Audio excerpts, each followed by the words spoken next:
What's happening, Marshall, is that for your question threes, the choices were choose all that, um, well, basically, you had them choose all that they felt were appropriate reasons. And so what's happening is that the blanks that are in the data set are not being interpreted by SPSS as an alternative to their choice. So what you're going to need to do is actually change those blanks to any number like a 0. So the way that you can do that without having to manually do that is to go up to transform, and you're going to recode into same variables. And then I'm just going to reset because I wanted to make sure I could do it before. So you can choose your variables, and I'm just going to choose all of them that are associated with number 3. And then under old and new values, you click that. The old value of 1 is going to stay a 1, so you hit add.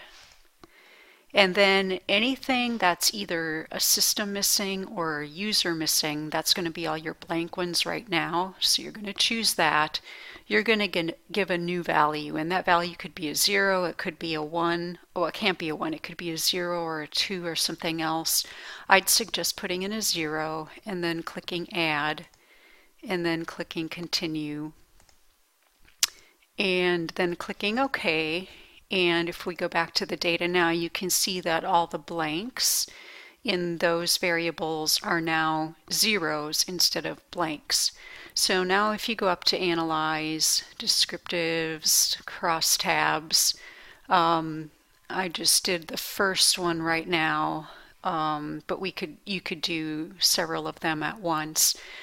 So again, it's chi-square, phi, and Kramer's V.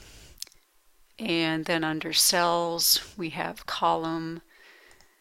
And under OK, then when we compute, you don't get that message again. So you have the overall data, and then when we go and look at the information based on grade level, which was the first independent variable, 7th graders, 71.5 didn't pick that choice, 28.5 did pick that choice.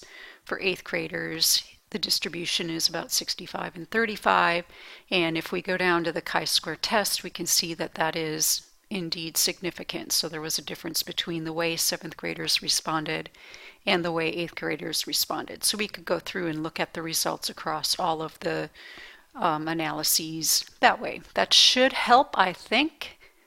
Give me another email if that doesn't work.